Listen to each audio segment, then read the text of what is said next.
के पास ऑप्शन अगर से कोई जो हाँ fine who is recording sir Hrithik Gedam. okay fine so guys in the last class we have seen that how to convert a signal flow graph into block diagram and thereafter how to obtain the overall transfer function by using block diagram reduction technique okay now today we will see one more problem to convert a signal flow graph into block diagram हम केवल इसमें signal flow graph से block diagram draw कर लेंगे there after transfer function जो है वो आपने खुद से फाइंड करना है okay so please write the next problem for the SFG shown below for the SFG shown below for the SFG shown below for the SFG shown below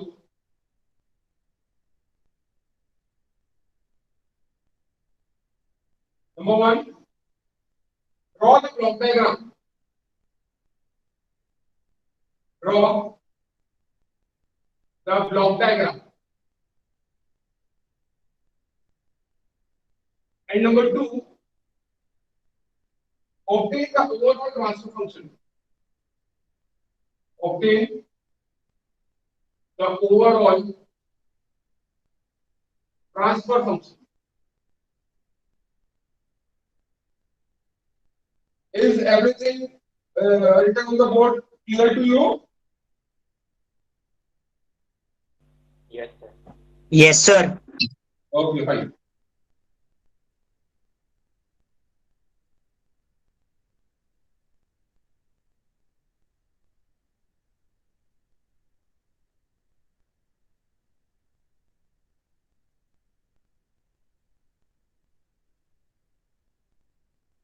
how many number of notes I have taken here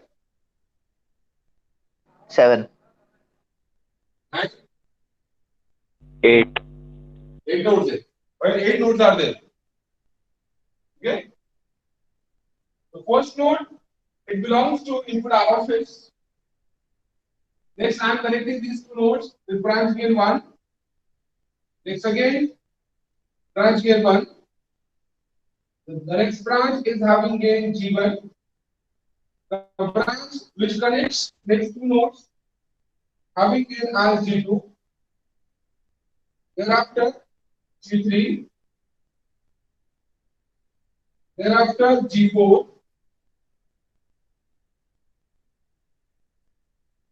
उसके बाद 1 the extreme right node it corresponds to the output variable C of x let me complete the signal flow graph by connecting the other branches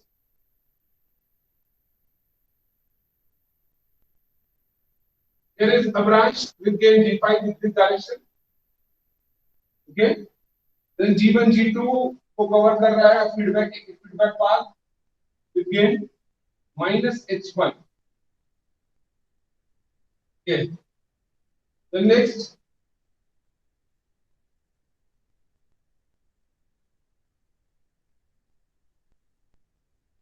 is minus H2 and at last we are having this branch it is connected and the feedback path branch with gain minus 1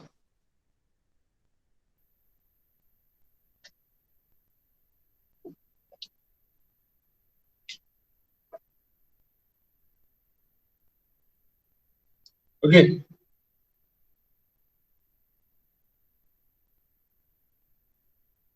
any problem in visibility of the diagram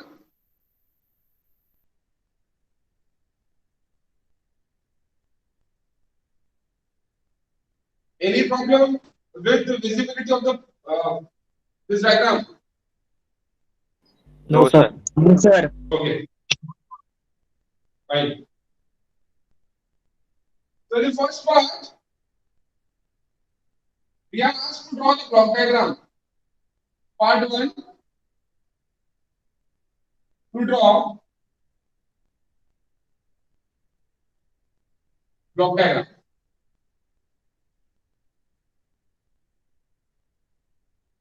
guys हमने last class में discuss किया कि signal flow graph से अगर सिर्फ block diagram draw करना हो, हमारे लिए इंपॉर्टेंट होगा selection of summing point and selection of take off point with the help of nodes present in signal flow graph. Okay, हमने ये सीखा है कि सिग्नल फ्लो ग्राफ के अंदर में वो node which has two or more incoming branches connected, it belongs to a summing point, मतलब वहां पर हमें summing point लेना पड़ेगा, and the node which corresponds to two or more outgoing signal, it belongs to take off point, मतलब वहां पर हमें take off point लेना पड़ेगा। और एक ऐसा node which has two or more incoming as well as two or more outgoing branches, वहां पर में summing point भी आएगा और take off point भी आएगा, लेकिन सीक्वेंस ही होगी, पहले summing point आएगा उसके बाद में take off point आएगा। ठीक है ना, इस बात को ध्यान में रखते हुए हम आगे बढ़ेंगे।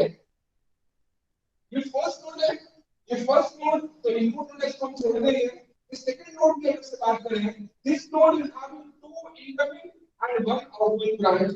ये दो इनकमिंग ब्रांचेस के लिए इन दो इनकमिंग ब्रांचेस को देखते हुए इस नोड के ऊपर में ये नोड जो बिलोंग करेगा, इस सभी पॉइंट को बिलोंग करेगा सो कॉल्ड S1। क्लियर है? Yes, sir. Hello, is this clear? यहाँ पर S1 आएगा, अरे बोलते भी जाओ। Yes, sir. ये node, this node is having two incoming and one outgoing branch. दो इनकमिंग ब्रांचेस के लिए we will have here again a summing point so called S2।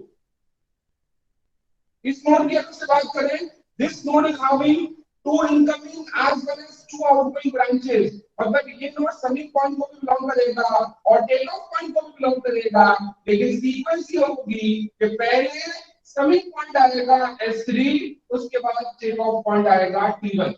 Am I correct? Am I correct? Yes, sir. Yes, sir. इसके आगे हम चल रहे हैं, ये नोड आया, this node is having one incoming but two outgoing branches, right? एक incoming के समिंग पॉइंट नहीं आ सकता, बट दो आउटगोइंग ब्रांचेस के लिए मिल जाएगा take off point here so called T2। इस नोड की अगर से बात करें, this node is having two incoming and one outgoing branch, दो इनकमिंग ब्रांचेस के लिए will be having here a summing point so called S4। Summing point S4, fine. आगे बढ़े, इस नोड की अगर से बात करें, this node is having one incoming but three outgoing branches. One incoming branch के लिए, वन इनकमिंग सिग्नल के लिए कोई समिंग पॉइंट नहीं आ सकता, लेकिन तीन आउटगोइंग ब्रांचेस के लिए, तीन आउटगोइंग सिग्नल्स के लिए will be having take off point here so called T3। I think how did we select take off point and summing point? सबको क्लियर है? Yes, sir. Okay, Sir. अब Yes, sir. Block diagram draw करेंगे। Let me start from summing point S1। Summing point S1 से मैं start करता हूं।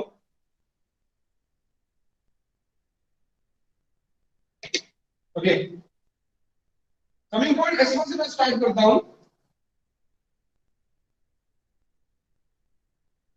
This is S1 here. S1 के आगे भाई S1 पर पहला जो सिग्नल आ रहा है it is R of S। This is R of S via branch K1। S1 के आगे हम चल रहे हैं, we are having a branch with gain unity, so we need not to have here a block। हम directly यहां पर में S1 से आगे S2 कनेक्ट करेंगे, S2 लोकेट करेंगे। S2 लोकेट किया, S2 लोकेट करने के बाद हम S2 से आगे चल रहे हैं, तो we are having a branch with gain G1, so here we need to put a block, we need to have a block whose gain will be G1, whose gain will be G1। G1 से आगे चले तो first of all we have to take here a summing point। Summing point we are labeling it as S3। S3 at the output of this summing point we have to also take takeoff point which is T1। T1 के आगे चल रहे हैं, we are having a branch with gain G2, we have to put here a block, we have to put here a block whose gain will be G2। G2 से आगे चले We have to take here a takeoff point that is T2. T2 से आगे चल रहे हैं, T2 से आगे चल रहे हैं, एक ब्रांच है with gain G3, तो here we need to put a block whose gain will be G3. G3 से आगे चले तो we have to locate here a summing point. एक summing point यहाँ locate करना पड़ेगा. We are favoring the summing point as S4. Fine. And after this summing point, we are having a branch with gain G4. यहाँ पर में G4 बोल के block add किया. ठीक है. G4 के आउटपुट पे we have to take a takeoff point, which is T3.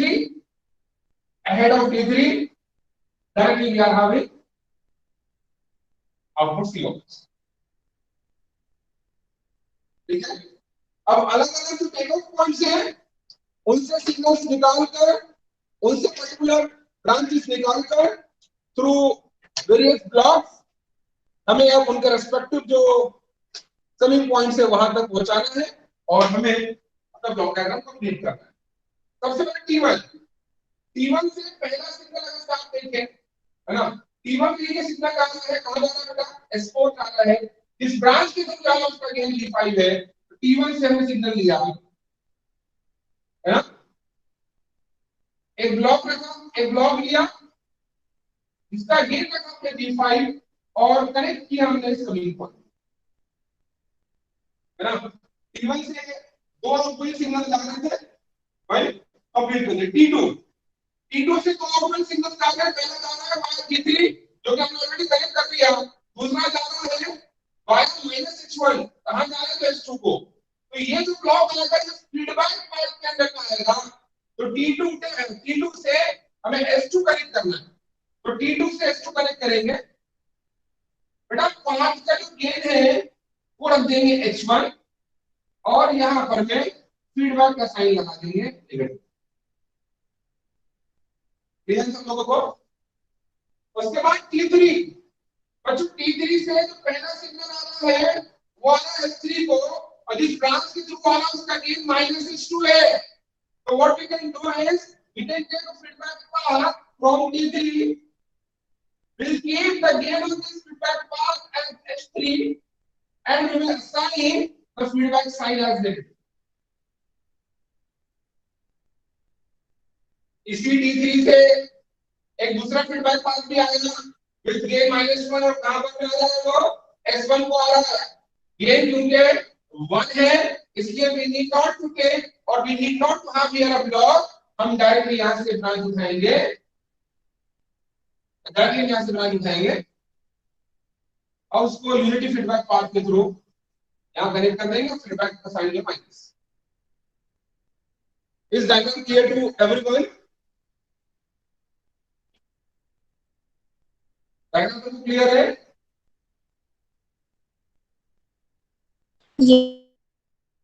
Yes sir. Yes, sir. Yes, Yes, sir. sir. कितने लोग हैं? टोटल 49 है. स्ट्रेंथ कम है. हाँ सर वहाँ पे H2 चाहिए सर, H3 की जगह. Sorry sir, it is H2. Understand? It is H2. Thank you Manikar. और किसी कोई प्रॉब्लम है यहाँ पर? हम इसका सिंप्लीफिकेशन कौन बताएगा? सिंप्लीफिकेशन क्या होगा?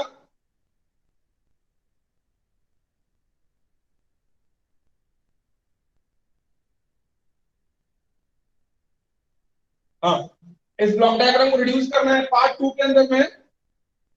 पार्ट 2 के अंदर we will finding the transfer function. इसका part 2 to find transfer function.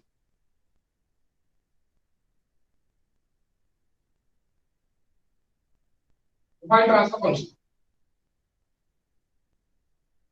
हाँ, ट्रांसफर फंक्शन में फाइंड करने के लिए we have to use block diagram reduction technique. Block diagram को रिड्यूस करने में सबसे पहले देखेंगे यहाँ पर में ब्लॉक्स कनेक्टेड इन सीरीज. कहीं पर कोई 2 या 3 ब्लॉक सीरीज के अंदर में नहीं है. उसके बाद देखेंगे blocks connected in parallel. blocks are said to be connected in parallel if they are connected between a common takeoff and a common summing point, इस प्रकार से कि उनके थ्रू फ्लो होने वाले सिग्नल्स का डायरेक्शन सेम हो। तो ऐसे कोई ब्लॉक यहाँ दिख पा रहे हैं आपको, ब्लॉक्स पैरेलल में भी यहाँ पर भी नहीं है। उसके बाद देखेंगे हम तीसरे नंबर के ऊपर में feedback loop, blocks are said to be connected in feedback if they are connected between a common takeoff and a common summing point, इस प्रकार से कि उनके थ्रू फ्लो होने वाले जो सिग्नल्स हैं उनका डायरेक्शन कैसा हो, ऑपोजिट हो। तो ऐसे भी यहाँ पर अपना माइनर फीडबैक लूप नहीं दिख रहा है ना। ये तीन बेसिक रूल्स कहलाते हैं। जब भी ब्लॉक डायग्राम रिडक्शन के अंदर में इन तीनों बेसिक रूल्स से हमारी बात नहीं बनेगी, हम शिफ्टिंग पर जाएंगे और शिफ्टिंग सबसे पहले जो सोची जाएगी वो टेक ऑफ पॉइंट की।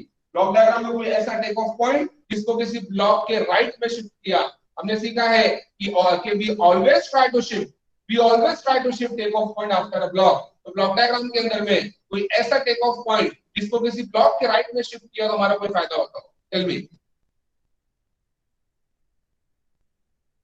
T1 sir T1।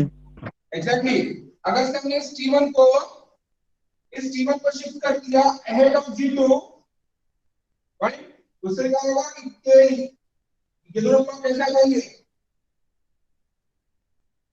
पैरेलल और इनको पैरेलल में कंबाइन करने के बाद सीरीज। ओके, एक तो ये सिंप्लीफिकेशन आप करोगे। ये करने के बाद चाहो तो जो सिंप्लीफिकेशन मैं बता रहा हूं उसको यहीं पर आप कंबाइन कर लेना, अदरवाइज इसको अगली स्टेप में आप करना। क्या कर सकते हैं, उसके बाद जो आपकी स्टेप रहेगी ना, हाँ, आसान जो स्टेप होगी वो ये होगी, एक समिंग पॉइंट को ले आओ बिफोर, बोलो ना, G1. We always try to shift summing point before a block, take off point after a block and summing point before a block. तो अगर से summing point को यहाँ शिफ्ट किया तो क्या होगा उससे,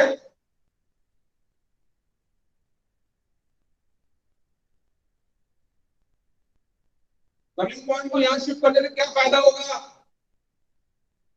सर G1 G2 सीरीज में हो जाएंगे।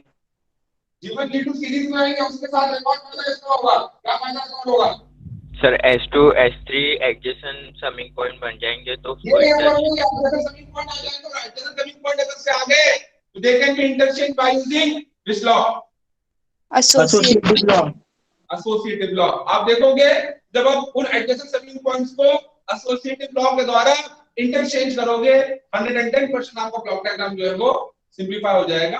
तो पहले तो आप एक काम करिएगा, इसको शिफ्ट करिएगा आप G2, और उसके बाद अगली स्टेप के अंदर समिंग पॉइंट आप यहां पर ले आइएगा और एसोसिएटिव लॉ यूज करिएगा। आप देखोगे आपका ब्लॉक डायग्राम सिंपलीफाई हो जाएगा। Leave the space for this problem. हम इसमें यहां पर अभी सॉल्व करने में अपना टाइम नहीं वेस्ट करेंगे, हम अगले टॉपिक पर जाएंगे। लीव द स्पेस, ईमानदारी के साथ प्रॉब्लम्स सॉल्व करके अपनी नोटबुक कंप्लीट रखिए। आप कभी भी किसी का नंबर आ जाएगा फिर मत बोलना कि सर मैं भूल गया था या एग्जाम थी, कोई बहाने मुझे नहीं चाहिए।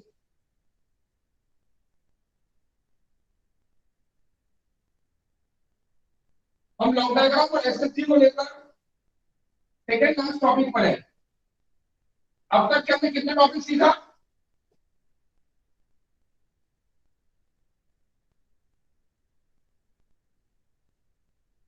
अब तक हमने कितने टॉपिक सीखा है इस यूनिट के अंदर में? 4 5। फर्स्ट टॉपिक भूल जाते सर। सबसे पहले हमने जो सब्जेक्ट का इंट्रोडक्शन देखा, वहां पर में सिस्टम क्या होता है, उसके बाद क्लासिफिकेशन ऑफ द सिस्टम क्या होती है, सब सारी चीजें। देयरआफ्टर हमने सीखा कि how to find the transfer function by using block diagram reduction technique. उसके बाद सीखा हमने how to find the transfer function by using signal flow graph method by applying Mason square formula. उसके बाद सीखा कि how to convert a block diagram into signal flow graph, और उसके बाद सीखा हम लोगों ने how to convert a signal flow graph into block diagram. कह सकते हैं आप चार टॉपिक मेन जो हमने चार टॉपिक सीखा है problem wise, block diagram reduction technique, signal flow graph method, conversion of block diagram into signal flow graph, और उसके बाद में conversion of signal flow graph into block diagram. Fine.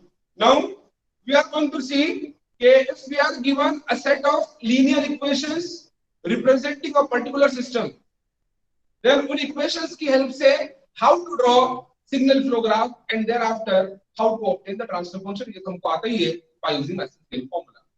Right? Now, please you write next topic as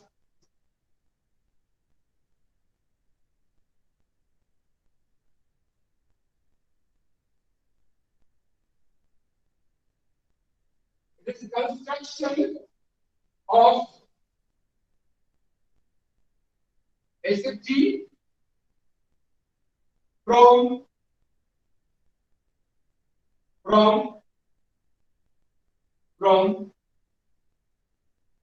a given set of equations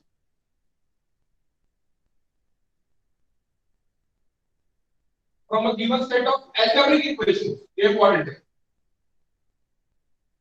Algebraic equations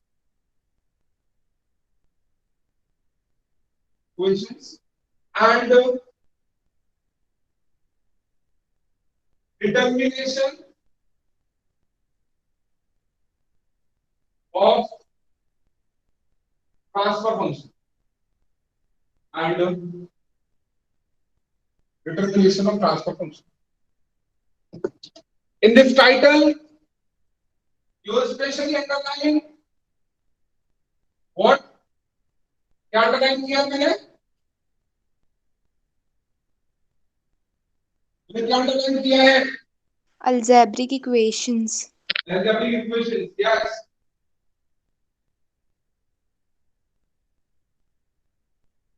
मैं इस topic पर कुछ और बोलने के पहले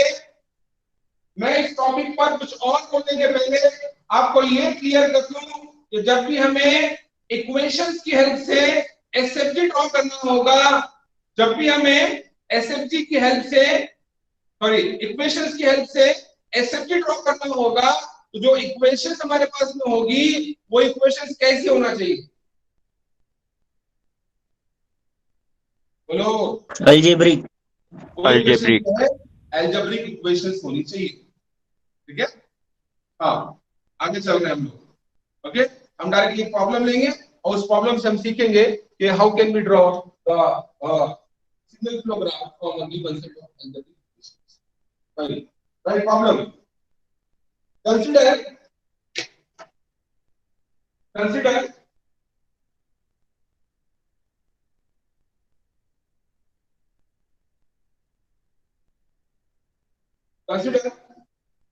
a system described by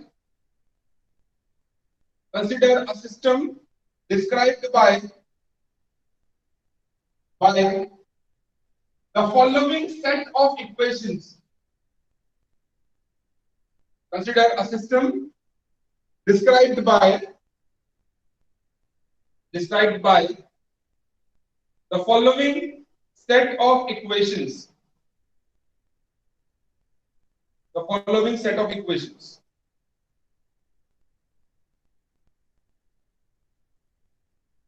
कोई मुझे स्टेटमेंट रीड करके बताएगा?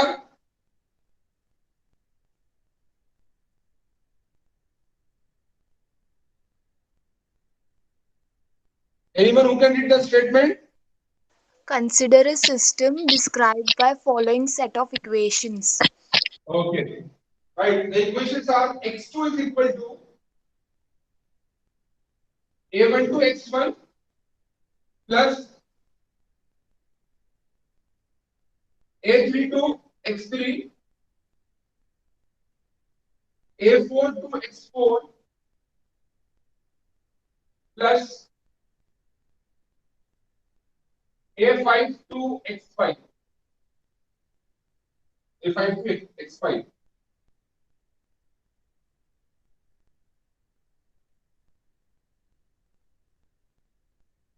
Thereafter x3 is equal to a23 x2. x4 is equal to a34 x3 a44 x4.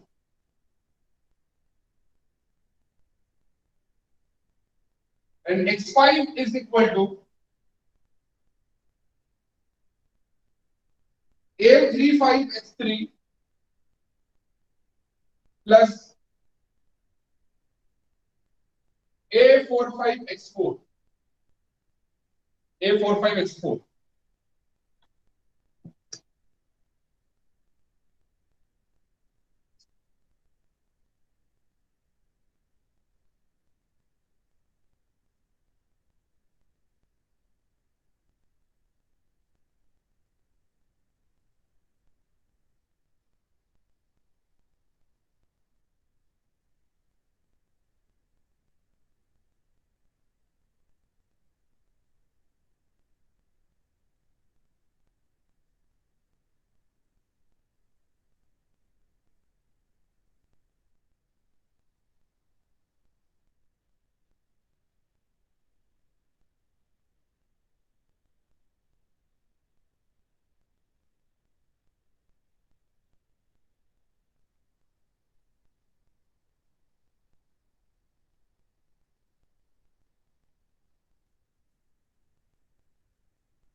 देखते हैं 2 मिनट के लिए।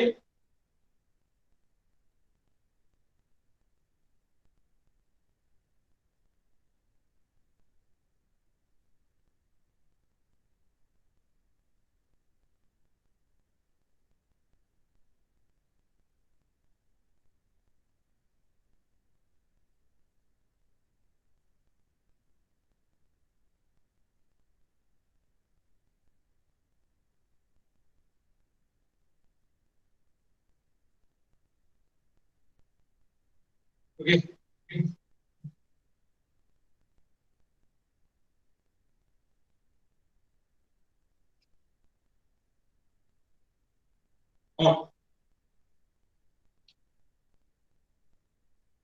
right, find, sorry, where you go, where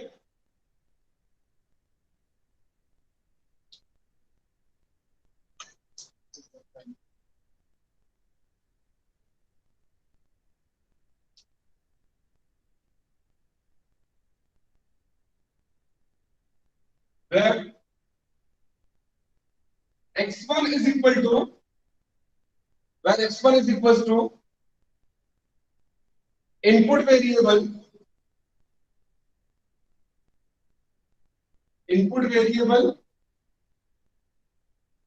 and x2 is equal to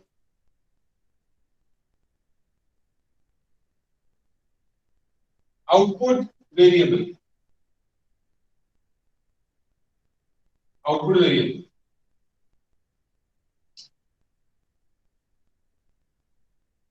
Complete the problem. Let's find the overall transfer function. Find the overall transfer function. What it is? क्या लिखा transfer function?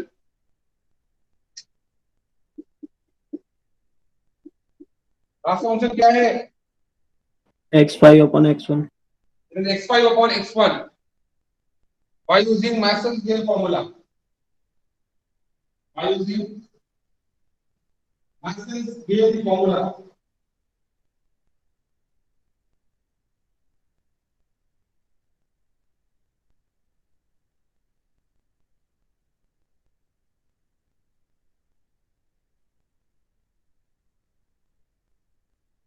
By using Maxwell's formula.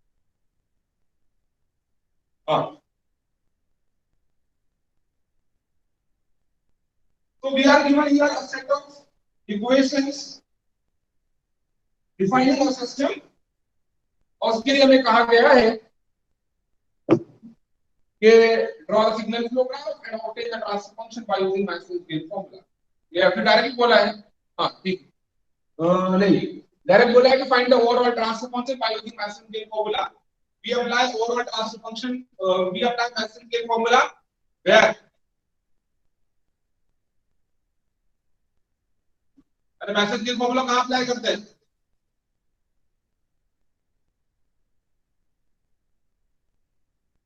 अरे बोलो ना, where do we apply Massengian formula? In signal flow graph. Signal flow graph. SFG. Here we need to draw the signal flow graph and thereafter हम transfer function find करेंगे. ठीक है? हाँ. देखो, सबसे पहली बात, जब भी हमें सिग्नल फ्लो ग्राफ ड्रॉ करने के लिए इक्वेशन दी जाएगी, तो हमें सबसे पहले ये इंश्योर करना है कि given equations must be algebraic equations. ये चार इक्वेशंस हमें दी हुई है. इक्वेशंस को देखकर मुझे बताइए कि गिवन इक्वेशंस आपकी अलजेब्रिक इक्वेशंस है या नहीं.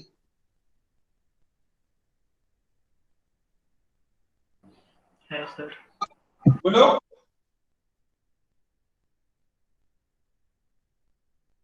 Are the given equations algebraic equations? Yes sir. पक्का? अरे क्योंकि कहीं भी यहाँ पर कोई डेरिवेटिव, इंटीग्रेशन, साइन, कॉस या फिर एक्सपोनेंशियल मल्टीप्लिकेशन नहीं है. तो ये गिवन इक्वेशन जो है हमारी अलजेब्रिक इक्वेशंस है. फाइन. उसके बाद ठीक है, यहाँ पर गिवन इक्वेशन हमारी अलजेब्रिक इक्वेशंस है. हमने यहाँ पर ये इंश्योर कर लिया. अब ये इंश्योर करने के बाद हमें ये जानना भी जरूरी है कि एक सिग्नल के एक सिस्टम के लिए अगर से हमें सिग्नल फ्लो ग्राफ ड्रॉ करना हो तो कितनी नंबर ऑफ इक्वेशंस चाहिए. राइट. देखो याद रखो, एक सिस्टम के लिए एसएफजी ड्रॉ करने के लिए कितनी नंबर ऑफ इक्वेशंस लगेगी, ये बात डिपेंड करेगी सिस्टम में आने वाले नंबर ऑफ वेरिएबल्स के ऊपर. राइट. अब मुझे बताइए, इस सेट ऑफ इक्वेशंस के अंदर में आप कितने नंबर ऑफ वेरिएबल्स देख पा रहे हैं? 5. बोलो. 5. 5. ठीक है ना? 5. We are having total 5 number of variables. But अगर आप यहां देखो, नंबर ऑफ इक्वेशंस गिवन है ना, नंबर ऑफ इक्वेशन कितने दी हुई है? 4. 4 इक्वेशन दी हुई है. मतलब जितने नंबर ऑफ वेरिएबल्स हैं उससे एक कम इक्वेशन दी हुई है. और अगर से आप देखो, वो एक कम इक्वेशन किस वेरिएबल की नहीं है? Input variable. Input variable x1 की नहीं है. राइट. क्यों नहीं है? हमने ये सीखा है कि value of a node variable is given by sum of all incoming signals at that node.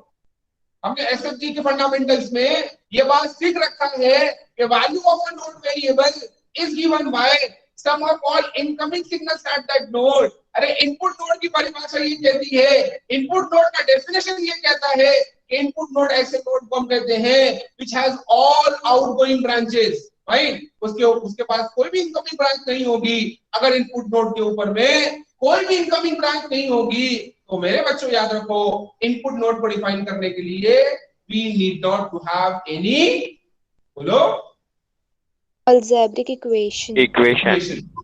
तो यहाँ पर हम लोग बहुत इंपॉर्टेंट कॉन्सेप्ट जो है वो कंक्लूड करने जा रहे हैं. You put here a node. आप सॉल्यूशन के अंदर में एक नोड लिख लो. नोड. हाँ. What node?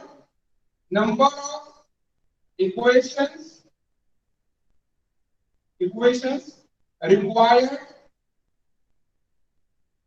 required to draw SFG. Number of equations required to draw SFG is equal to it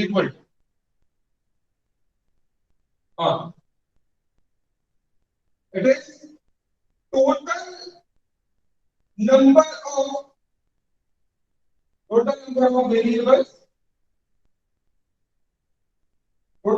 variables minus what? Minus क्या? 1. 1.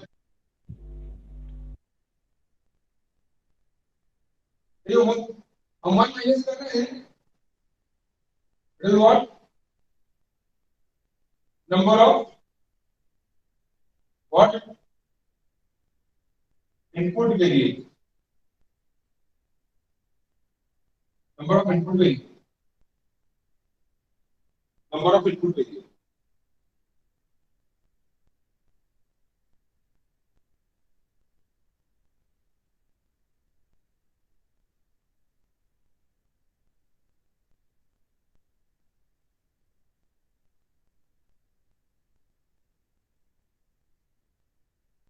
हाँ, क्या हम आगे चले?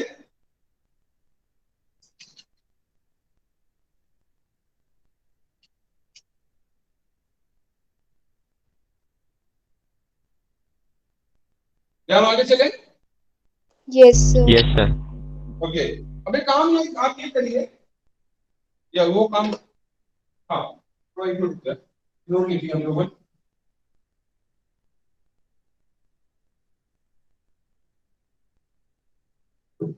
हाँ, तो मैंने आपसे ये कहा अभी कि एक सिस्टम के लिए एसएफटी ड्रॉ करने के लिए कितनी इक्वेशन लगेगी, ये हमको क्लियर करना पड़ेगा। हमने सीख लिया कि कितनी इक्वेशन लगेगी। उसके अलावा उसके बाद जो चीज एसएफजी के ड्रॉ करने की हमें रिक्वायर्ड होगी वो वेरिएबल्स का सीक्वेंस। वेरिएबल्स का सीक्वेंस बहुत इंपॉर्टेंट है। जो वेरिएबल्स का सीक्वेंस फॉलो करेगा उस वो एसएफटी आसानी से और सही ड्रॉ कर लेगा। जिसने वेरिएबल्स का सीक्वेंस फॉलो नहीं किया, हो सकता है उससे एसएफटी ड्रॉ करने के अंदर में कोई गलती हो जाए, कोई मिस्टेक। ठीक है, हाँ, वेरिएबल का सीक्वेंस मतलब क्या? हम स्टार्ट करेंगे इनपुट वेरिएबल से x1, उसके बाद x5 हमारा आउटपुट वेरिएबल है। इस बीच में हमारे पास तीन वेरिएबल्स और है, x2, x3 और x4। these three are intermediate variables। तो हम एक काम करेंगे, इनका यहाँ पर सीक्वेंस लिख देंगे फ्लो के अंदर। Right right, the sequence of the variables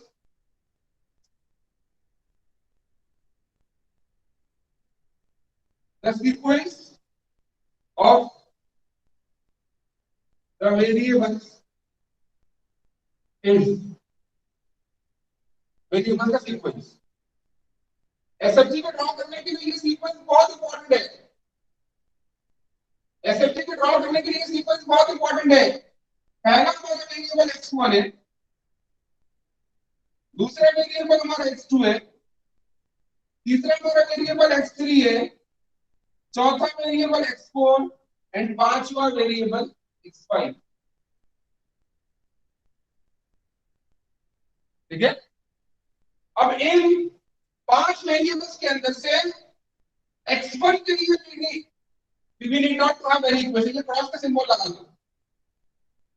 हाँ, और बता दो यहाँ पर कि no equation needed, no equation needed, no equation needed mentioned किया आपने।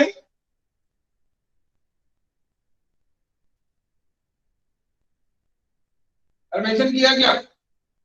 Yes, sir. हाँ, इस सिस्टम के लिए अगर हमें एसएफटी ड्रॉ करना है तो सबसे पहले इक्वेशन हमें x2 की लगेगी, नेक्स्ट इक्वेशन हमें x3 की लगेगी, और उसके बाद x4 एंड लास्ट इक्वेशन हमें जो है वो x5 की लगेगी सीक्वेंस के अंदर में। अब हम देखिए, अगर से जो भी इक्वेशन दी हुई है, हमें x2 की भी इक्वेशन दी हुई है, उसके बाद x3 की इक्वेशन दी हुई है, और उसी के बाद x4 की इक्वेशन दी हुई है, और उसी के बाद हमें यहाँ पर में x5 की इक्वेशन भी दी हुई है। मतलब जिन वेरिएबल्स की इक्वेशंस की हमें जरूरत है, रिक्वायरमेंट है, उन वेरिएबल्स की इक्वेशन हमें सीक्वेंस के अंदर दी हुई है। हम एक काम करेंगे, इन सारी इक्वेशंस को नंबरिंग कर देंगे। Equation number 1, it is equation number 2, it is equation number 3, and it is equation number. ठीक है, हाँ, अब इसके बाद हमें क्या करना है? अब इसके बाद हमें क्या करना है? इसके बाद हम लोग पहले हर एक इक्वेशन की, सबसे पहले हर एक इक्वेशन की एसएफजी मॉडलिंग करेंगे सेपरेट सेपरेट, और उसके बाद सारी इक्वेशंस के एसएफजी मॉडलिंग को हम कंबाइन कर देंगे to have a complete signal flow graph of the system. कोई चाहे तो आगे जाकर वो डायरेक्ट भी कंप्लीट एसएफजी ड्रॉ कर सकता है, लेकिन क्योंकि हमारा ये पहला प्रॉब्लम है, इसलिए हम यहाँ पर हर एक इक्वेशन की एसएफजी अलग अलग ड्रॉ करेंगे और उसके बाद सबको आपस में क्या करेंगे, कंबाइन करेंगे। Is it okay? Is it okay? Yes, sir. Yes, sir. Yes, sir. हाँ, तो right, the SFG modeling of equation 1 is as follows. The SFG modeling of equation 1 is as follows. Is as follows. हाँ, अब एसएफजी modelling करना है equation 1 की। एसएफजी draw करने के लिए सबसे पहले आप क्या लेते हो? Selection of nodes. नोड लेते हैं, राइट।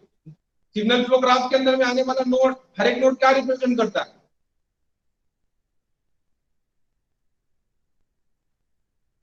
सिग्नल फ्लो ग्राफ के अंदर में आने वाला हर एक नोड क्या रिप्रेजेंट करता है?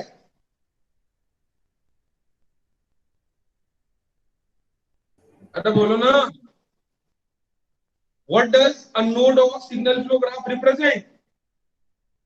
अरे Sir, summing point and takeoff points. अबे तेरी ऐसी मारूंगा।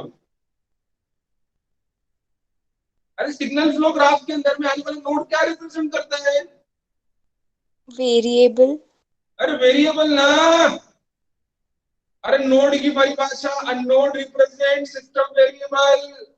मैंने पढ़ाया है क्लास के अंदर में, ऐसे दिल मत दुखाओ तुम लोग। नोड जो है सिस्टम के एक वेरिएबल को रिप्रेजेंट करेगा। तो number of nodes equal to number of Variables. Variables. या कितने वेरिएबल्स है? 4. वो 5. 5 वेरिएबल्स आर देयर। वेरिएबल्स 5 है, रेनू इक्वेशन क्या है? तो हम क्या करेंगे, पांच नोड पे यहां पर ले लेंगे। Node 1, node 2, node 3, node 4 and node 5। इनको लेबल कर दो, x1, x2, x3, x4 and x5। हम यहाँ ब्लॉक डायग्राम मॉडलिंग कौन सी इक्वेशन की कर रहे हैं?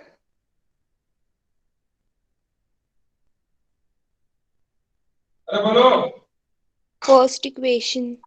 इक्वेशन 1 की, जो कि नोड वेरिएबल x2 की इक्वेशन है। राइट, अगर से किसी नोड वेरिएबल की इक्वेशन है, राइट, तो that equation is representing sum of all incoming signals at that node. Right, x2 के राइट हैंड साइड के अंदर में कितनी टर्म्स का एडिशन हो रहा है? बोलो। 4। 4 टर्म्स का 4. एडिशन हो रहा है। तो इसका मतलब ये है कि x2 के ऊपर में there will be 4 incoming branches connected. 4 incoming branches होगी, राइट, या फिर 4 इनकमिंग सिग्नल्स आएंगे। पहला इनकमिंग सिग्नल आएगा x1 से, एक्चुअली सॉरी मैंने यहां पर मैं सीक्वेंस जो है फॉरवर्ड कर दिया। x1, x2, उसके बाद x3, उसके बाद x4, उसके बाद x5। ये सीक्वेंस कितने इंपॉर्टेंट है आपको यहां समझ में आएगा, राइट। हां, तो x2 को आने वाला पहला सिग्नल कहां से आएगा? बोलो। X1। x1 से आएगा। x1. जिस ब्रांच के थ्रू आएगा उसका गेन कितना होगा? A12. A12। अब क्वेश्चन ये है कि ये ब्रांच किस पाथ में लगाई जाए, फॉरवर्ड पाथ में लगाई जाए या फीडबैक पाथ में लगाई जाए। फाइन, देखो हमें x1 से x2 आना है। x1 से x2 ये डायरेक्शन फॉरवर्ड है या फीडबैक है? Forward. Forward. फॉरवर्ड है। x1 से सिग्नल x1 से आ रहा है x2 पर, राइट, x1 से x2 डायरेक्शन फॉरवर्ड है, तो we have to put here a branch in forward path।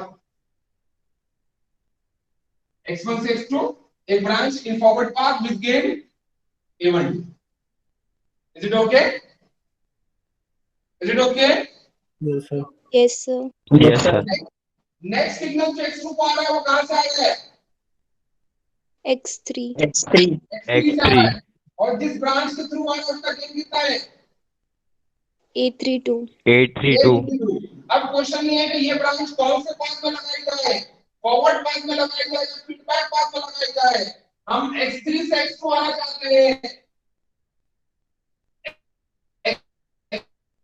x3 से x2 मुझे बता, x3 से x2 डायरेक्शन कैसी है, फॉरवर्ड है या फीडबैक है? फीडबैक। Feedback. Feedback. x3 से x2 एक ब्रांच जिसका गेन क्या रहेगा? A32।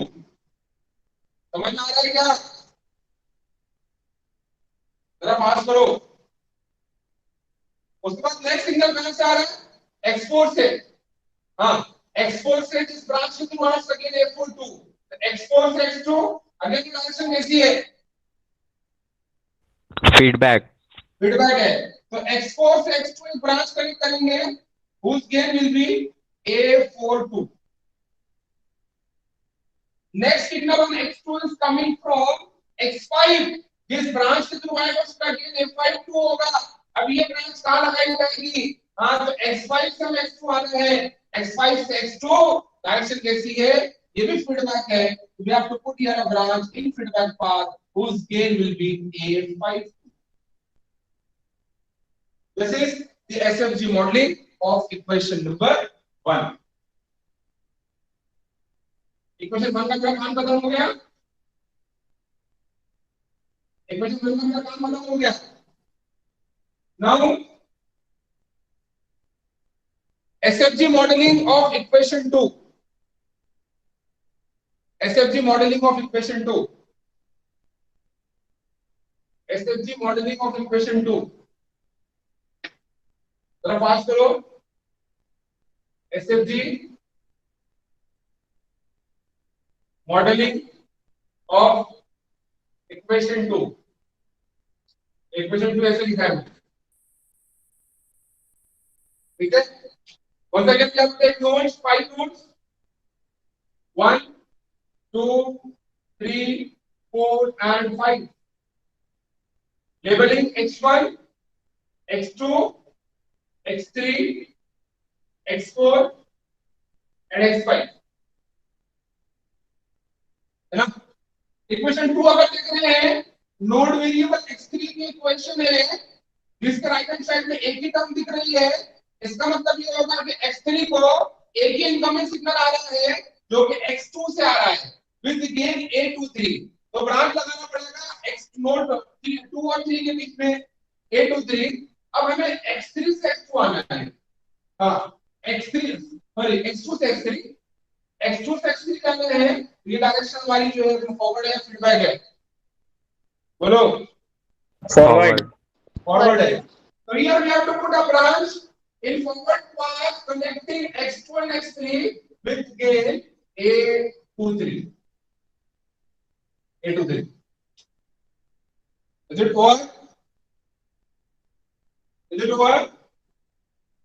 Yes, sir. Now Yes, sir. SFG modeling of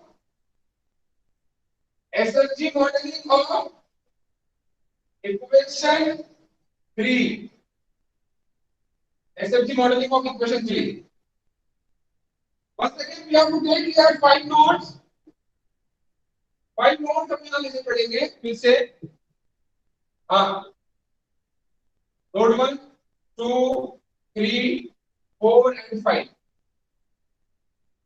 है ना? इनका labelling x1, x2, x3, x4, x5 है ना? x4 के राइट हैंड साइड में क्या रहा है? ओनली 2 टर्म्स, 2 टर्म्स का एडिशन हो रहा है। 2 टर्म्स का अगर एडिशन हो रहा है, 2 इनकमिंग सिग्नल हो गए, एक x3 से आएगा और x4 से आएगा, राइट? हाँ, तो x3 में जो सिग्नल आ रहा है वो हमारा ब्रांच लगेंगे a34, राइट? तो x3 से x4 कनेक्ट करने के लिए ब्रांच हमें फॉरवर्ड पाथ लगानी पड़ेगी, फीडबैक पाथ के अंदर, बोलो ना फॉरवर्ड पाथ।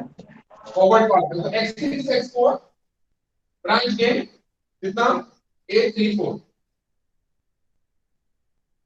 नेक्स्ट अगला सिग्नल जो आ रहा है वो x4 से सिग्नल आ रहा है x4 पर, x4 से सिग्नल आ रहा है x4 पर, मतलब इस टाइप का होगा। Are you getting it?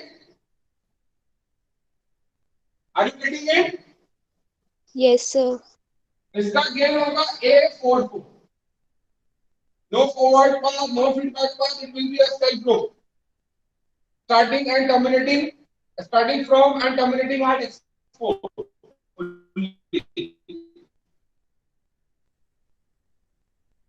Now, SFG modeling of equation 4.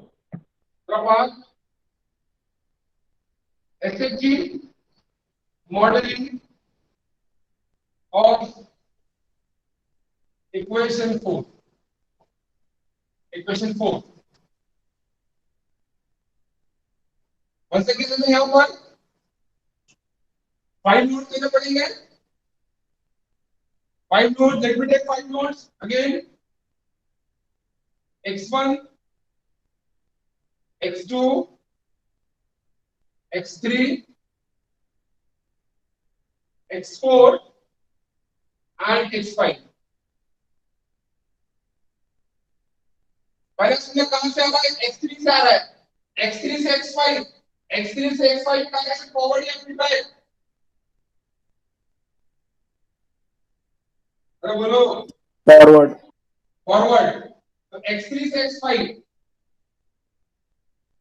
ये कितना? a35 है ना. उसके बाद नेक्स्ट सिग्नल x4 से आ रहा है. x4 से x5 डायरेक्शन फॉरवर्ड या फिर back?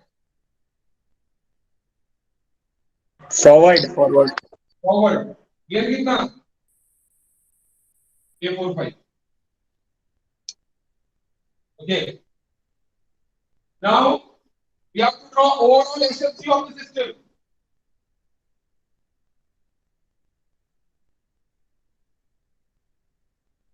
Overall SFG of system. क्या करना है आपने? ये फर्स्ट SFG फिर से ड्रॉ करना है. ये पहली इक्वेशन का SFG आपने फिर से ड्रॉ करना है और बाकी सबको इसके अंदर मर्ज करना है. ठीक है. तो सेकंड को मर्ज किया. ये फिर से ड्रॉ करना है आपको. उसके मर्ज कर देना ऊपर. फिर से ड्रॉ करो पहली इक्वेशन का SFG और उसके बाद it is a23. Next a34 और यहां पर मैं a44.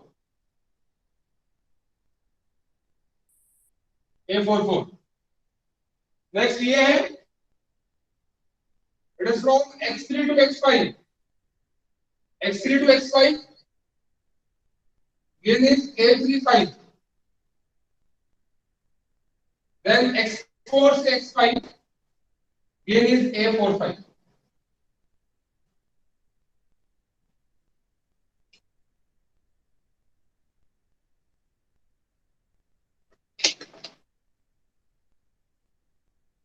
Is it okay?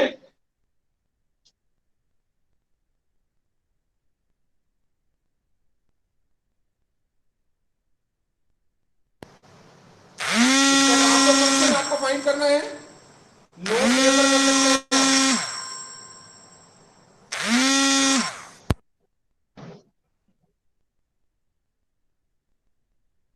इसका ट्रांसफॉर्मेशन आपको फाइंड करना है.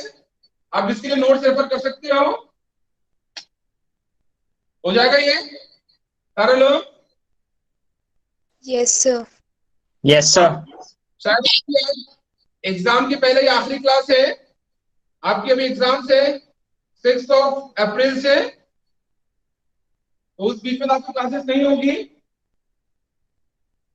अब आप अगली क्लास आपकी जो एग्जाम के बाद ही होगी. I wish you all the best luck for your examination. और अच्छे से आप अपना प्रिपरेशन करिए. कहीं भी कोई डिफिकल्टी अगर आती है एग्जामिनेशन के अंदर में, घबराना बिल्कुल नहीं है. इमीडिएटली आपको मुझसे कांटेक्ट करना है. ठीक है. I will take care of you इंशाल्लाह. हाँ, अटेंडेंस का कोई स्क्रीनशॉट ले लो जल्दी से. ले लो. सेंड कर दिए सर आपको. Please screenshot. और रिकॉर्डिंग कौन कर रहा था? सर मैं. हाँ, तो रिकॉर्डिंग थोड़ा आप सेंड कर देंगे मुझको यार. Yes sir. Okay. Renu, have you taken the screenshot? Yes, sir. आपको सेंड कर दिए. Okay, okay. Thank you so much. Have a great day. Bye.